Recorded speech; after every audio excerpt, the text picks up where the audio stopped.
Si Allison ay kilala bilang isang matapang at mabait na kaibigan sa lahat. Masayahin din ang dalaga at palangiti. Pero sa likod nooy, ang isang bagay na hindi niya labis na paniniwalaan at iyon ay ang pag-ibig.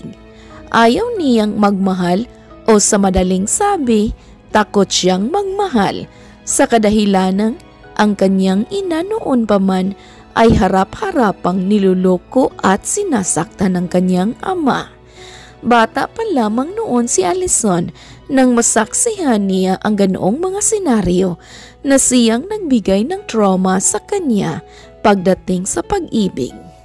Idagdag pa ang mga karanasan ng kanyang mga tiyahin sa kamay din ng kani-kanilang mga asawa. Masasabi ni Allison na baka nga nasa dugo na nila ang naluluko at isang sumpa ang magmahal ng isang lalaki. Kaya naman kahit maraming nanliligaw sa kanya simula't simula ay hindi niya iyon tinutugon. Kung hindi sinusungitan ay pinaprangka niya ito. Ngunit magmula noong dumating at makilala niya ang manliligaw niyang si Fidel, para bang may kakaiba sa binata na hindi niya mawari. Gwapo ito, mayaman, dekotse pa nga ito kapag dumadalaw sa kanilang bahay, at isang magaling na engineer. Pero hindi sasapat ang mabangong katayuan nito sa buhay para makuha nito ang pinakaiingatan na oo ng dalaga. Nasa kanyang silid lamang noon si Allison habang nagbabasa ng libro nang marinig niya ang busina ng isang kotse. Itinigil niya naman muna ang pagbabasa at tumayo saka sinilip sa kanyang bintana upang malaman kung sino ang naroon.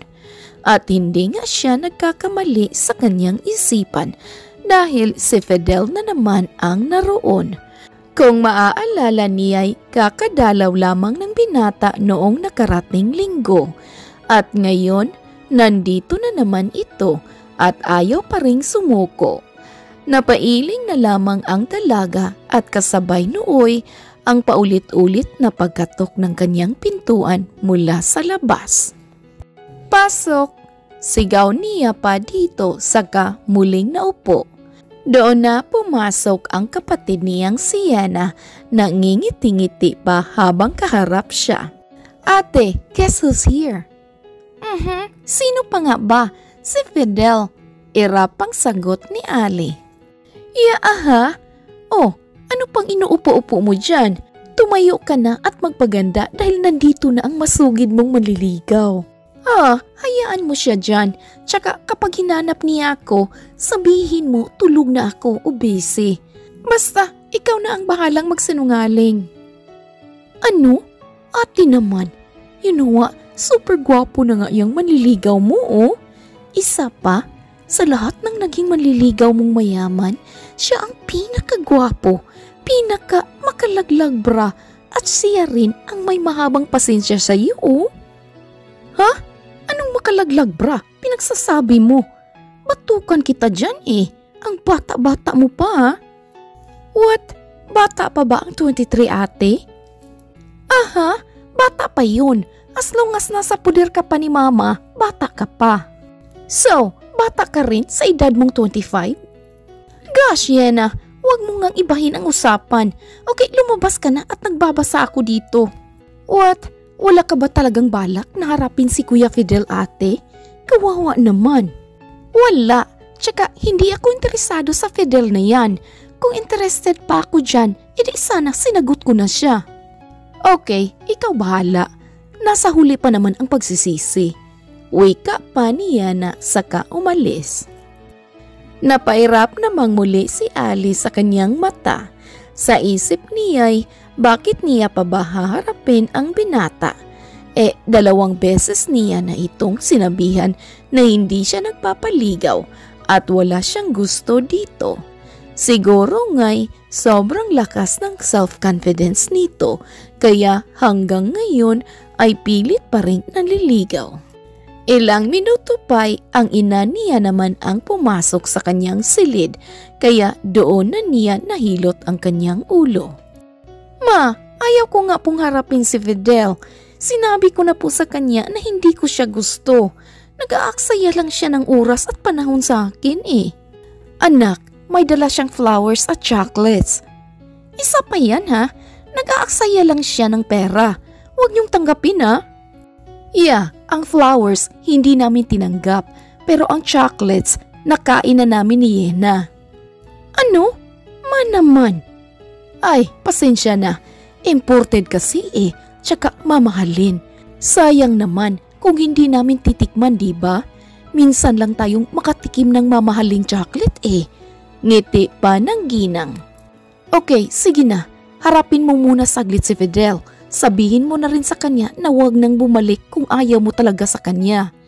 Ma, 2 beses ko na pong sinabi yan, pero nandito pa rin siya. Isa lang ang ibig sabihin yan, anak. Seryoso siya sa'yo. Bihira lang ang lalaking ganyan ha. 2 beses mo nang na-reject pero sinusuyo ka pa rin. Ganyan din ang papa mo noon. Yeah, ganyan nga po si papa. 3 beses kang sinuyo pero ang ending, naghiwalay pa rin kayo dahil sa pananakit niya.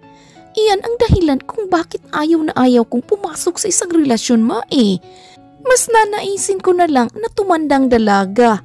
Maaalagaan pa kita. Anak, sinilang kita para maging masaya at hindi para alagaan ako. Tayong lahat deserve nating maging masaya. Yeah, sinaktan nga ako ng papa mo pero masaya pa rin ako dahil nandyan kayo ni Yena sa tabi ko. Basta ma, ayaw kong makipagrelasyon. Hindi naman kita pinipilit eh. Harapin mo muna si Fidel at kakausapin ko rin siya pagkatapos. At wala na ngang nagawa pa si Ali kundi ang harapin ang gwapo niyang manliligaw na nooy nakaupo lang sa sofa at hinihintay siya. Hi Ali, good evening. Nakangiti pang bati ni Fidel sabay bigay sa bulaklak sa dalaga. Again, hindi ko matatanggap yan, Fidel. Ibigay mo na lang yan sa mami mo if you want. Huwag lang sa akin. Pero paano ko naman gagawin yun eh?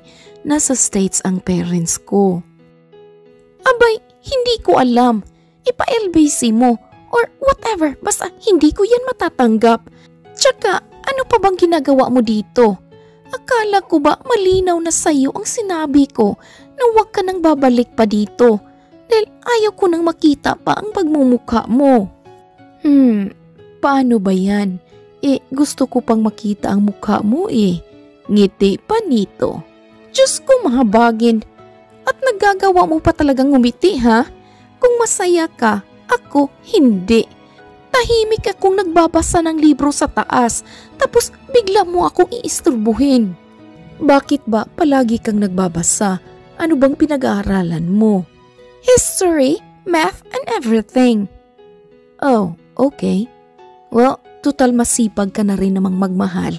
Bakit hindi mo subukang pag-aralan akong mahalin?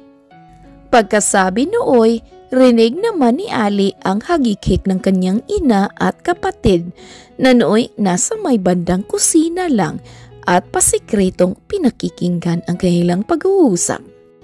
Ma, yan na, ano ba? Magsiakyat na kayo sa mga kwarto ninyo. Nagmamaritis na naman kayo oh. Baling ni Ali sa dalawa. Uy, ate, hindi ako nagmamaritis ha. Tsaka galing na ako sa kwarto ko. Bumaba lang ako at kumuha ng tubig dahil nauuhaw ako. Okay, good night ate. Good night Kuya Fidel. Palusot pa ni Yena saka pumanik na sa taas. Oh yeah, ako rin. Nililinis ko lang itong kaunting kalat sa may lababo. Pero since tapos na rin ako, aakyat na rin ako sa taas at magpapahinga na. Oh, ilock mo ang gate at ang main door kapag hinatid mo na ang son-in-law. I mean, ang bisita mo palabas alison ha? Bilin pa ng ina saka sumunod na rin sa taas. Dali-dali namang nasapo ni Ali ang kanyang ulo saka muling sinulyapan ang nakangiti pa rin si Fidel. Bakit ka bang ngiti ng ngiti dyan ha? Oh, sikreto ko yan para hindi ako tumanda agad. Tingnan mo naman ako, 27 na, pero baby face pa rin. No pores, no pimples. What?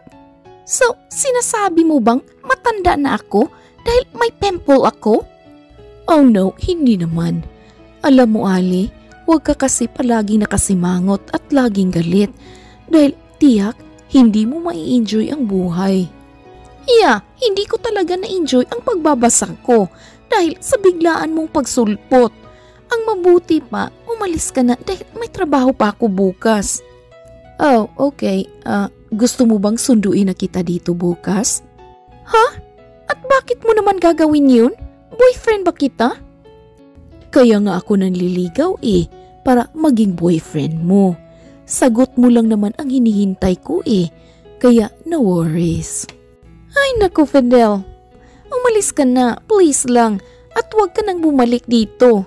Pwede ba, huwag mo nang aaksayin ang oras mo sa panliligaw sa akin dahil wala rin namang patutunguhan to Hindi kita gusto at ayaw kong pumasok sa isang relasyon, okay? Aray ko naman, ang sakit naman nun Ali. Tago sa puso ang sakit. Bakit hindi mo ba ako gusto? Hindi naman ako pangit, right? Hindi. Basta, hindi lang kita gusto. Okay then, I will do everything para lang magustuhan mo. Kung hindi mo pa ako kilala masyado, sasabihin ko sa iyo ngayon na hindi basta-bastang sumusuko ang isang Fidel Sison. Not even to you. Oh yeah? Mapapagod ka lang. Sanay na akong mapagod kaya hindi na ako takot dyan, Ali. Gusto kita at gagawin ko ang lahat magustuhan mo rin. Okay, wag mo na akong ihatid palabas at medyo malamig na rin. Dito ka na lang para makapagpahinga ka na. Alright, good night. Pagpapaalam pa ni Fidel na hindi na tinugo ni Ali. Nang makalabas na ang binata ay nilock naman agad ng dalaga ang main door at pasikretong sumilip sa may bintana hanggang sa tuluyan hanggang makalis ang kotse ni Fidel. Bigla namang napatalon sa gulat si Ali nang marinig niya ang boses ni Yena sa kanyang likuran. Hoy! Oh my gosh! Yan na naman! Bigla-bigla ka na lang nagsasalita. Ano ka ba? Kung may sakit lang ako sa puso, kanina pa ako inatake. Maktol pa niya. Kasi kukuha ako ulit ng tubig ate. Pero ano bang sinisilip mo dyan? Si Kuya Fidel ba? Tokso pa nito sa kapatid.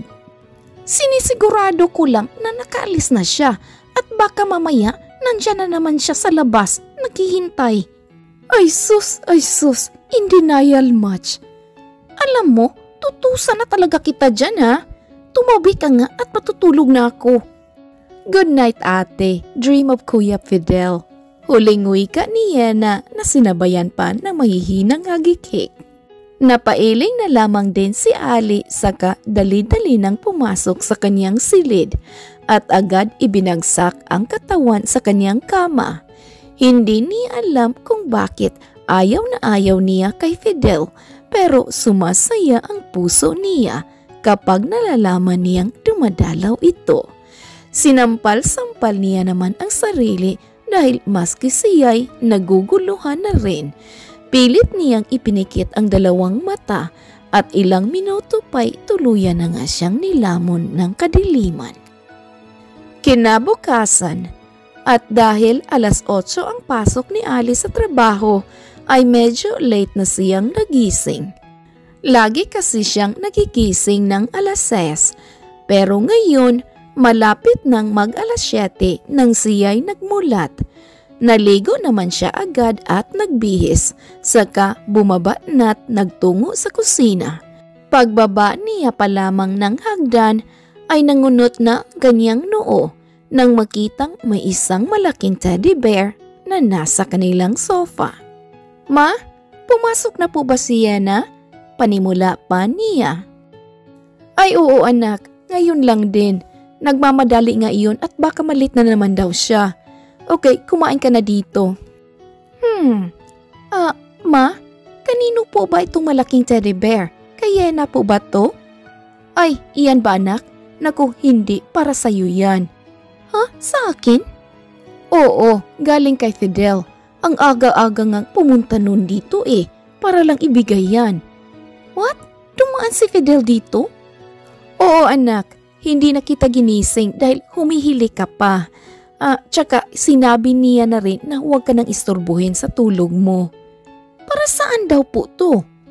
Ang sabi niya, since ayaw mo naman daw sa pa-flowers, edi teddy bear na lang para lagi mong kasama at kayakap. Hindi na umimik si Ali, bagkos ay naupo na lamang siya at sinimula na ang pagkain. Kinahaponan, pagkatapos ng trabaho niya, ay dumaretso na siya agad sa pag-uwi. Wala naman siyang nadatnan na tao sa bahay dahil 4:00 pa lang ng hapon at paniguradong nasa palengke pa ang ina. 6:00 pa din ng gabi ang out ni Yana sa kanyang trabaho kaya si Ali na lang muna ang mag-isa. Pagpasok niya naman sa bahay ay una niyang nakita ang teddy bear galing kay Fidel. Tiningnan niya pa ito ng ilang segundo sa kaniya naisipang kuhanin ito at inakyat sa kanyang kwarto. Pagkatapos niya namang magbihis ay tinabihan niya ang teddy bear at kinurot-kurot ng ilang beses. Alam mo, ang kulit-kulit nang nagbigay sa iyo. Pangatlong beses ko na siyang nireject kagabi pero ito't ibinigay ka pa rin niya sa akin. Ewan ko ba? Pero naiinis ako sa mga ngiti ng amo mo Para na akong timang dito dahil hindi ko na maintindihan kung normal pa ba itong nararamdaman ko. Pero alam mo ba, ang gwapo-gwapo ng amo mo. Sobrang gwapo niya to the point na natatakot akong mahulog sa kanya dahil sa mukha pa lang niya, sa kagwapuhan niya, baka iwan niya rin ako tulad ng ginawa ni Papa kay Mama. Kaya as much as possible, ayoko nang magkaroon ng nararamdaman para sa amo mo dahil natatakot ako. Natatakot akong masaktan, natatakot akong lumuha. Pero secret lang natin to bawal mong sabihin sa amo mo to, okay? Ngiti pa ni Ali saka niyakap ang bear. Ngunit kasabay ng pagyakap niya dito ay may maliit na speaker pala sa loob na naaksidente niyang napindot. Dooy, narinig niya ang boses ni Fidel na kumakanta. Sobrang lamig at ganda ng boses nito na parabang hinihili siya sa bawat tuno. Doon na siya napangiti nang hindi niya namamalayan. Diyos ko Ali, bakit ka bang umiti? No, hindi pwede to. Siyempre, nandiligaw siya at sinabi niya nga diba na gagawin niya ang lahat para lang magustuhan ko siya. I'm sure isa tong pakanta-kanta niya ang strategy niya para kuhanin ang loob ko. Pero no. Never ako mahuhulog sa patibong mo, Mr. Fidel Sison. Parang siraolong bulong niya sa sarili. Kung ilang beses siyang napailing sa mga sandaling iyon ay hindi niya alam.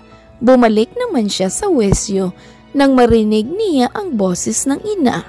Dali-dali naman siyang tumayo at bumaba upang salubungin ito. Ma, kailangan niyo po ba ng tulong sa mga gulay na hindi mo na ibenta ngayon? Tanong niya pa sa ina. Oh, anak, nandyan ka na pala. Oo, pero wag na dahil nandito naman si Fidel. Sino po? At doon na nga nakita ni Ali na karga-karga na ni Fidel ang kalahating sako ng mga gulay na hindi na ibenta ng kanyang ina papunta sa kusina. Hindi naman siya agad nakapagsalita dahil sa matinding gulat. Naku, salamat iyo ha. Mabuti na lang talaga at nandoon ka at hindi na ako mahihirapan pa uwi. Pasalamat pa ng ginang kay Fidel. Oh no worries po tita. Mabuti na lang din po talaga at maaga akong umalis sa office at naisipan kong bumili ng fresh veggies sa market. Oh, sino ba ang magluluto niyang mga pinamili mong gulay? Ako lang po. Marunong ka ba? Oh yeah, upo tita. Sabi kasi sa akin ni ma'am, Kung ano daw po ang kayang gawin ng mga lalaki, kaya din daw po ng mga babae. Kaya naman naniniwala rin ako na kung ano ang kaya ng mga babae, katulad ng pagluluto, ay kaya rin naming mga lalaki. Ay, napakaswerte talaga ang magiging asawa mo, iho. Nasa'yo na lahat eh. Sino pa bang aayaw sa'yo, diba? Yun na nga po, tita eh. Pero sadly, may isang babae talaga na ayaw ako. Ewan ko ba kung bakit. Tekhem naman ni Ali dahil parang sinasadya pa talaga ng dalawa na mag-usap sa harapan niya mismo. Oh, nandyan ka pala, Ali. Hindi kita napansin. Natatawang buluhas pa ni Fidel. Ah, ganun ba? Hindi mo ako napansin? Nagpapalusot ka pa dyan eh. Ma, doon na muna po ako sa kwarto ko ah. Tawagin niyo lang po ako kapag may kailangan po kayo sa akin. Teka Ali, hindi mo man lang ba aalukin ang gwapo mong manliligaw ng juice? Pangiti-ngiti pang wika ni Fidel. Edi magtimpla ka. Pagsusungit naman ng dalaga saka iniwan na nga ang dalawa. Ang nakatayong si Fidel ay hindi naman napigilan ang sarili sa pagtawa. Rejected 4 times. Wika niya pa. Pasensya ka na sa anak ko, iho ha. Pero naawa na rin kasi ako sa iyo eh. Sabi mo nga ngayon, 4 na beses ka nang nireject ni Allison. Hindi ka pa ba napapagod? Hindi pa man po, tita. Pero kapag napagod na po talaga ako, hindi ko na po ipagpipilitan ang sarili ko sa anak mo. Pero mukhang matagal pa po yung mangyayari. Ibang klase ang anak mo, tita eh. Kapag kasi sinusungitan niya ako, mas lalo akong kinaganahan na suyuin siya. Inaamin ko na sa lahat ng babaeng dumaan sa buhay ko, siya pa lang ang niligawan ko ng ganito at seryoso ako sa kung ano man ang ginagawa kong effort ngayon. Kaya kahit napakasungit ni Allison, gagawin ko pa rin ang lahat para magustuhan niya lang. Hindi lingid sa kanilang kaalaman ay nakikinig lang pala si Alice sa itaas at bahagyang napangiti dahil sa sinabi ng binata. Pulang-pula na rin ang dalawa niyang pisngi na dinaig pa ang isang kamatis. Lumipas pa ang ilang mga araw ay ganoon pa rin ang ginagawa ni Fidel. Siya na ang tumutulong sa ina ng dalaga sa pagkarga ng mga gulay na hindi na ibenta at kung minsay sa bahay na rin nila naghahapunan ang binata. Kapag kasabay nila si Fidel sa pagkainan ay walang boring moments dahil palatawa at mapagbiro din ito. Kapag naman hindi nila nakakasabay ang binata sa pagkainan ay parang dinaanan ng anghel ang buong paligid dahil sa katahimikan. Hanggang sa medyo nasanay na nga ang lahat sa ganoong senaryo, lalong-lalo na si Ali, pero hindi niya pa rin pinahalata sa mga ito ang sayang kanyang nadarama kapag nasa puder nila si Fidel. Hanggang isang araw, nakatanggap nga ng invitation card sina Ali mula kay Fidel dahil uuwi ang kanyang mga magulang na nasa States upang sa Pinas ipagdiwang ang kanilang anibersaryo.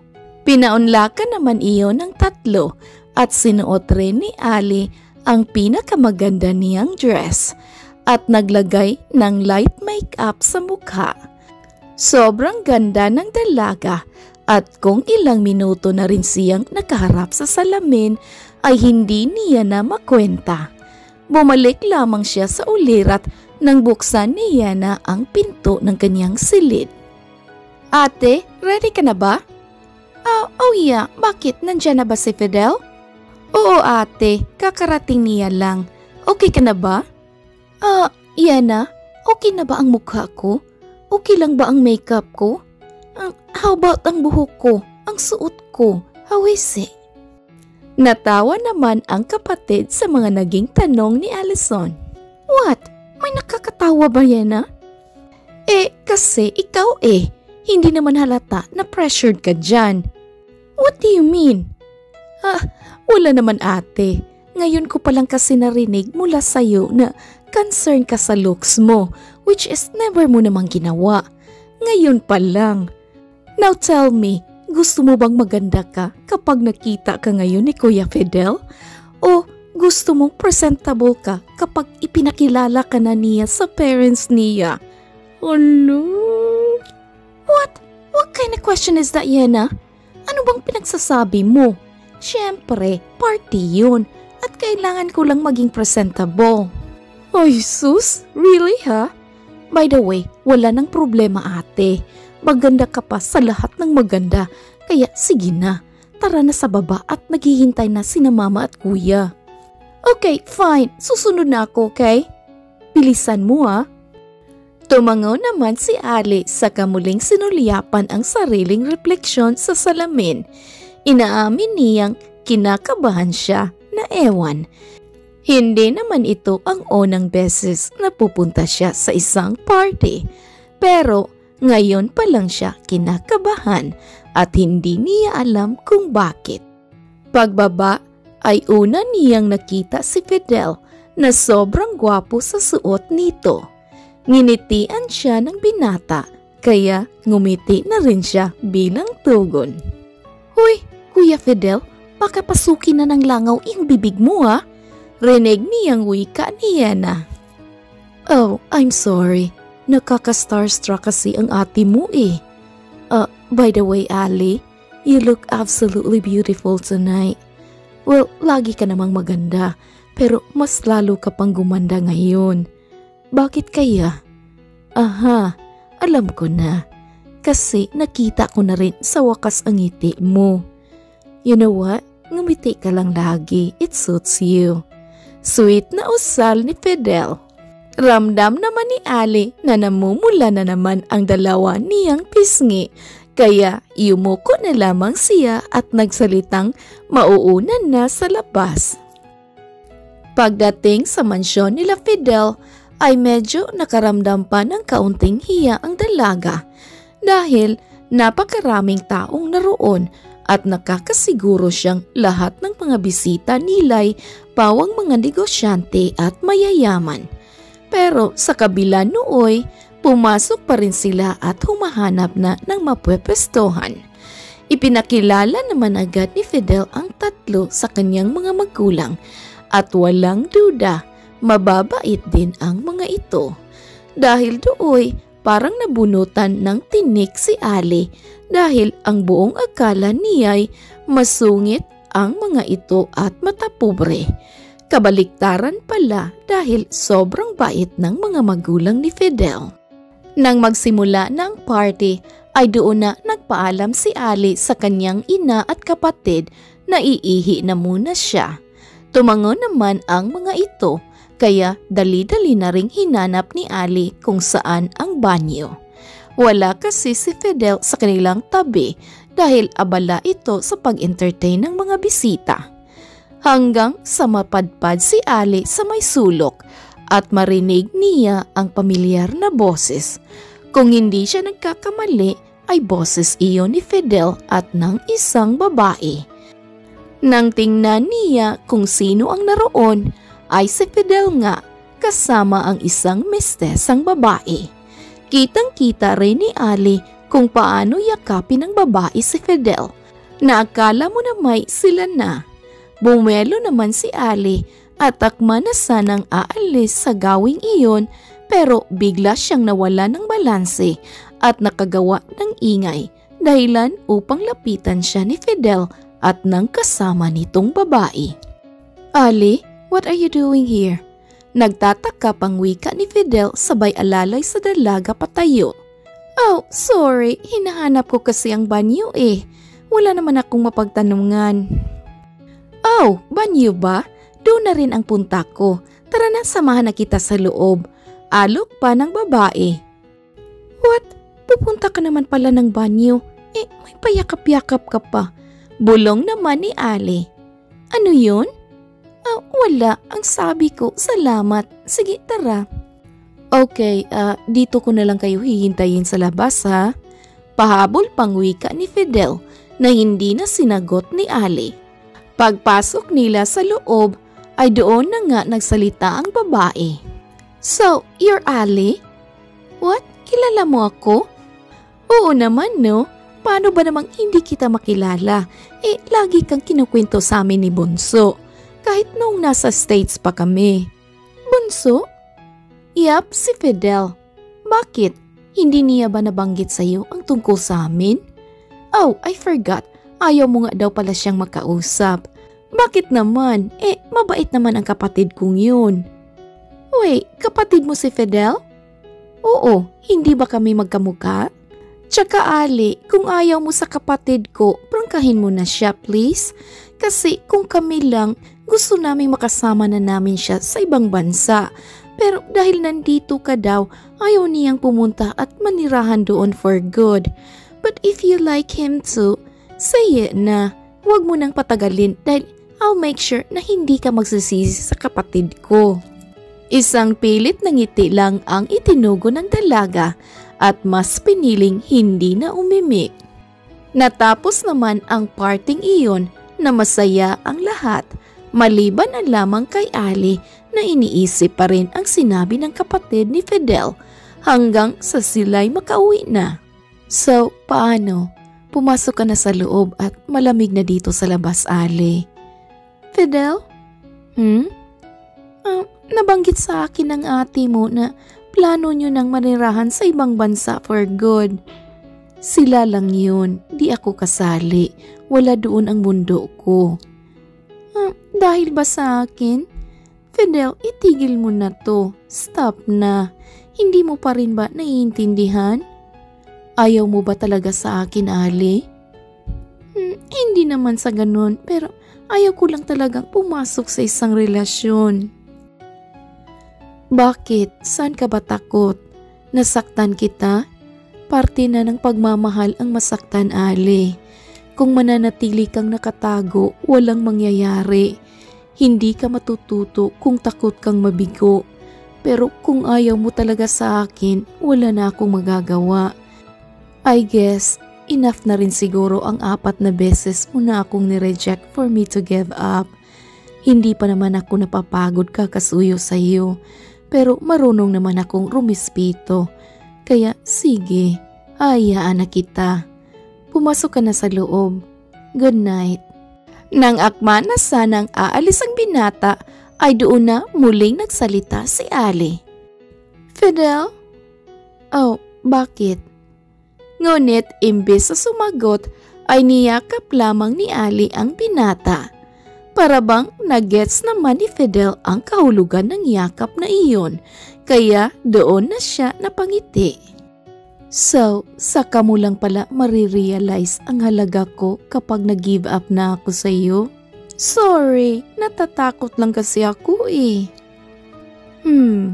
As if namang susuko na talaga ako. Siyempre, joke lang yun no? Drama ko lang yun, pero bukas makikita mo.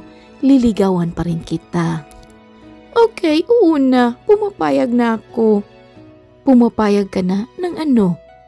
Yun. Anong yun? Na maligawan mo nga. Wala nang bawian yan ha?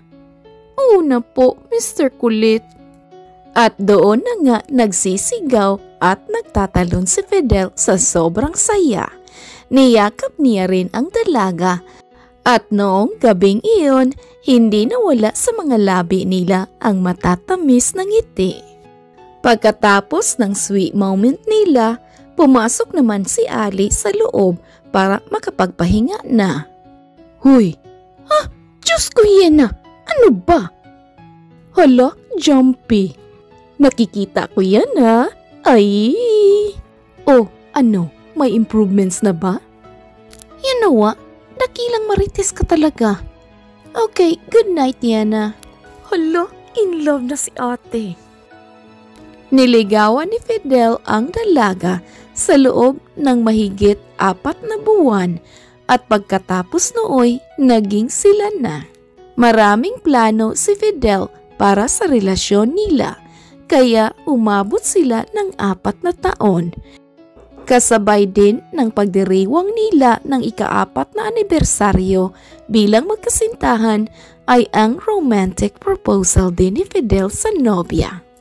Ngayon, 4 na miyembro na sila sa pamilya dahil kasama na nila ang kanilang kambal na sina Felisa at Anton. Natatawa naman ang mag-asawa dahil sa isiping umiikot ang numero 4 sa buhay nila. 4 na beses na nireject ni Alice si Fidel. 4 na taon naging magkasintahan ang dalawa at ngayon diretsong 4 na miyembro agad sila sa kanilang masaya at kontentong pamilya. The end. Oh my kulay, what a cute story. Now I remember my teenage years. Oh my, pakipot pa more. Such a fun story. I like it. Alright, if you enjoy, please like and comment. Thank you, Yin for writing this beautiful story. Thank you all my subscribers and listeners. And kung hindi pa kayo nakasubscribe, please subscribe and don't forget to click the bell para ma-notify kayo kung may bagong upload tayo dito sa Kulay TV. Already, this is Ethel McManaman saying, bawat buhay ay may kulay. Thank you and take care. Daghan kaayong salamat. See you sa next story.